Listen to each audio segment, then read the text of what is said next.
or Rusty is just not real, period. Like the robot brain situation hints at.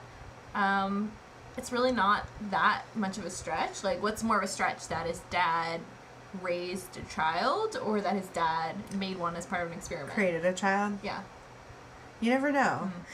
So apparently ladies are the cure for the wooden boy, since Orpheus barters with them to get to the next level. Although we're not told exactly what took place. But we hope to see that bonus footage. So super ego, the critical and moralizing part of your brain, is represented as super manly, speed-suited Dr. Venture, full head of hair, kind of attractive. Super manly. Better than the Rusty of the alternate dimension. I'm not gonna go that far. Something about him seemed a little prickish to me.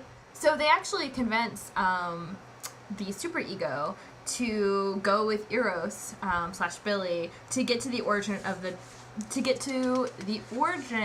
of the quote tragic memory ducts. Because Rusty is dying and it's like getting all hot and whatnot.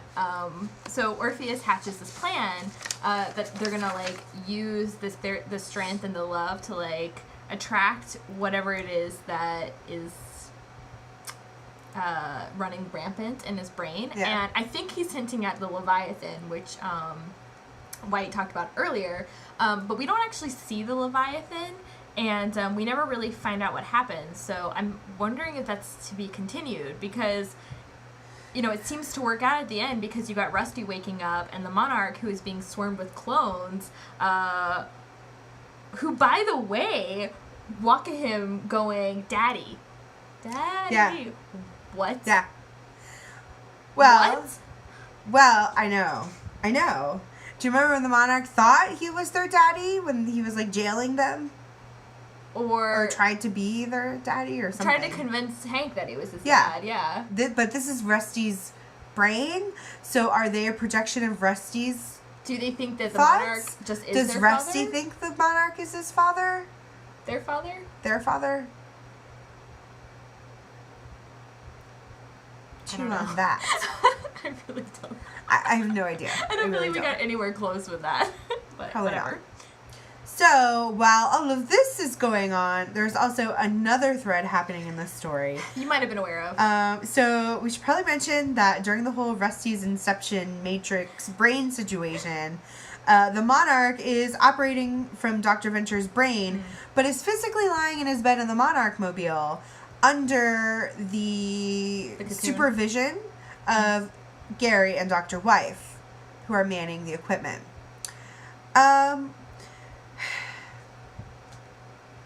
Let's talk. Yeah, let's talk. So, well, first of all, Dr. and Mrs. Monarch says they can't bring him out of the dream simulation situation or else he'll be a vegetable. So, 21 is kind of freaking out, and she says, I'm not yelling at you, I'm telling at you. Such which a great I line. loved. Using that forever. Yeah. Side note, 21 is so worried about the Monarch, which is really cute. Such an ass. Anyway. He's a loyal ass. No. Well, he's not. I think the problem is the conflict that's happening with 21 is that he wants more than anything to be loyal to the Monarch. In fact, we'll talk later about how he's given up his dreams for the Monarch. Whatever. And yet he's in love with the Monarch's lady. Whatever. So anyway, Dr. Mrs. the Monarch defibrillates the Monarch, which I don't really know what that means.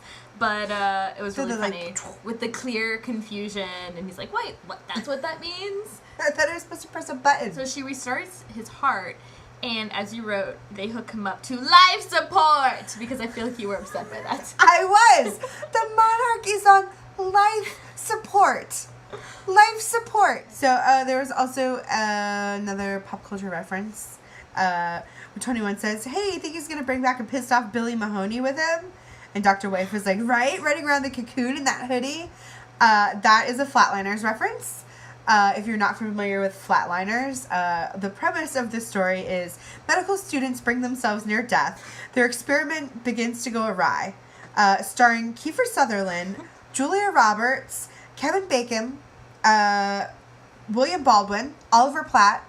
It's like, how have I never heard of this movie? Didn't the movie last week have Kiefer Sutherland in it? Bright Lights, Big City, or whatever? Also, the movie tagline is, some lines shouldn't be crossed. So then, more of their small talk. 21 suggests that Dr. Wife sings the monarch their song while he's under to try to revive him, but apparently they don't have one unless you count that Bjork song that they first shacked up to. Dr. Wife says the monarch always sings that Human League song, Keep Feeling Fascination. Keep feeling fascination. Amazing. In case you're wondering what it sounded like. The Moppets knock on the door for inspection, and which apparently are mandatory at the first of every month, much like rent. Can we talk about, the Moppets are now taking orders from the monarch. Yeah. And ignoring requests of Dr. Mrs. the Monarch. Oh, yeah. When she said, we're busy, go away. And not only that, Dr. Mrs. the Monarch tells 21 to take off his clothes. And that's where the trouble began. The Moppets walk in to see 21 in a ball gag and an S&M outfit and holding a flog. And Dr. Wife is wearing the awesomest cheerleading outfit with an M on it, which is great, which I can't wait to see people cosplaying as. Yeah. Holding pom-poms and her hair in pigtails. It was cute. Straddling the barely visible monarch. Side note, they had all of the stuff on hand. Wow. It was in the drawer in their bedroom. Yeah. So technically, is 21 wearing the monarch sex outfit now? Let's not go into it.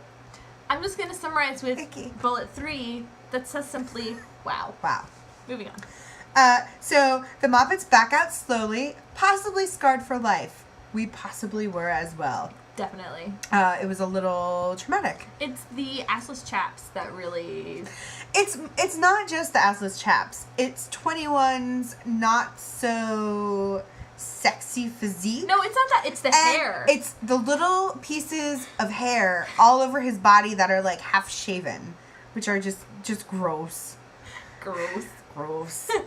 So now cue the serious heart-to-heart that Dr. and Mrs. the Monarch and 21 have in assless chaps. But Dr. Wife tells 21 that he's not just one of the drones. You are different. I mean, yeah. She was Whatever. like, "Come on, Gary. You're not just a number. You're different." This would be cute. I don't know why you're so upset about it. Because of what happens. Well, that is independent of this. Not really. This is up to it. So 21 talks about how he gave all of his dreams away to the monarch. He said, he even bought his own costume. He was saving up for a monster truck or maybe Patrick Swayze's leather jacket from Roadhouse. Or, I don't know, have Rockapella perform for the guys. But I'm out of dreams. Which, by the way, Rockapella, linked to that on our Facebook and our Twitter because it's really funny. Also, loud. How did Jackson and Doc know about Rockapella? They're in the know. Like, where do they come across these things? They're the coolest cats out there, obviously. So Dr. Wife starts talking to 21 about how he's seen so much death and destruction. Wah, wah, wah. The monarch saw his entire butterfly family die. So 21 says that he's... Because he's stupid. What? I'm sorry. I love the monarch. Oh my God. His It is entire over between butterfly us. family. Never again Butterflies shall you only call me live friend. for 2 weeks. 1. Gary says that he's seen his only real friend die, Crimea River, make some new friends. And B, he's seen the Donkey Kong kill screen, among other things. He's also seen attack ships on fire off the shoulder of Orion. Which is a reference to Blade Runner. Tannhauser Gate. So great. So yeah, I mean, it's filled with like nerd love. They're basically having like a nerdgasm together. In the middle of it, she does the Gary cheer. Wow. Imagining Doc voicing that is amazing. And you should try it because it's amazing. Yeah, it's pretty great. So then 21, this is where I think things go to heck. 21 brings some wine into the equation. And he's like, we must drink. So he's like pushing alcohol on her. This is Chania, which, and Dr. Mrs. the Monarch says, I hope you relish it as much as I. Which, of course, is a quote from the 1966 Star Trek movie, The Corbinite Maneuver. So apparently Dr. MTM is really into the old Star Trek. She is. Which is, of course, arrow through the heart for Gary.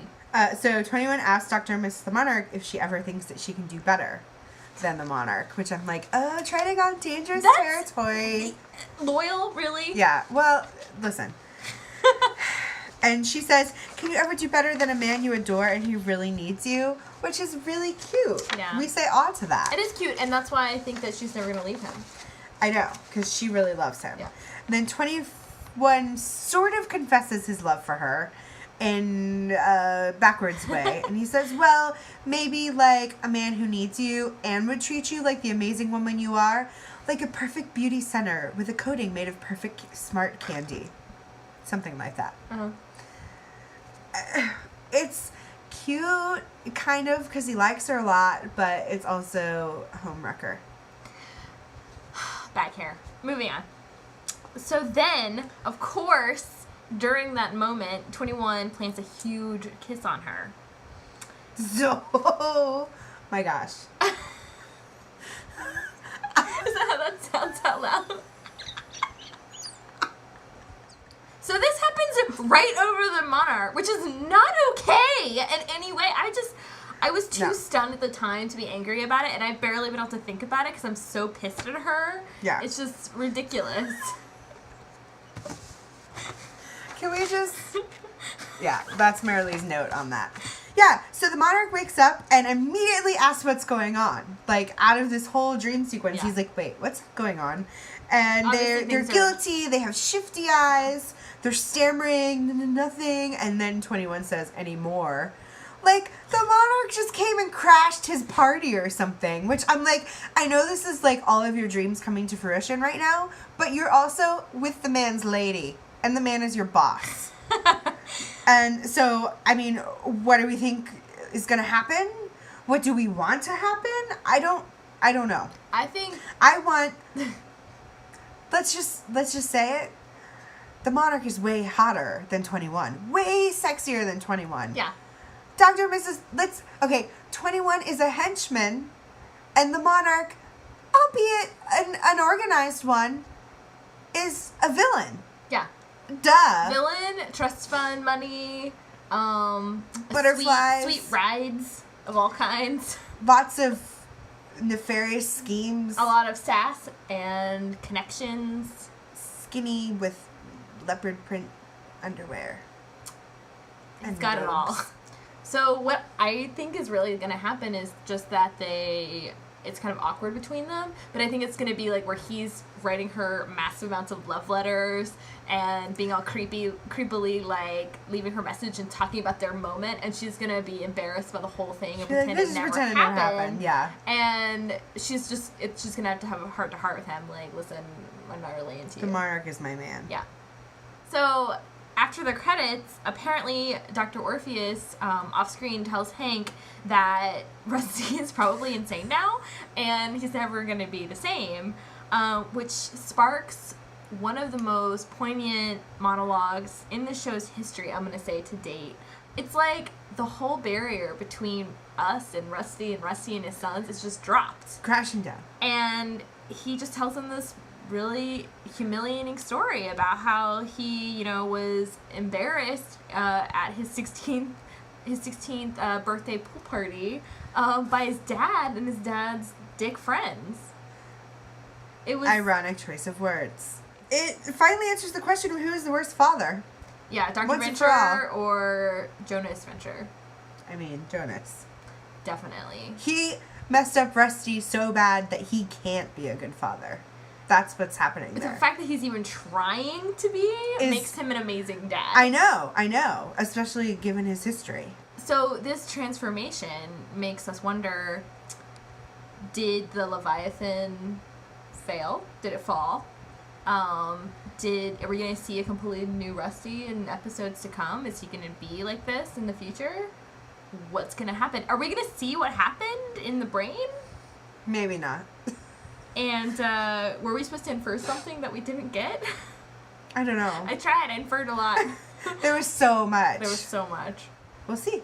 We'll have to stay tuned for the next episode, which is The Silent Partners. Mm-hmm. It's next Sunday at 11:30 on Adult Swim. Yeah. And we hope to see you there. We hope to see you there, Richards. Have a great week. Happy venturing. Bye.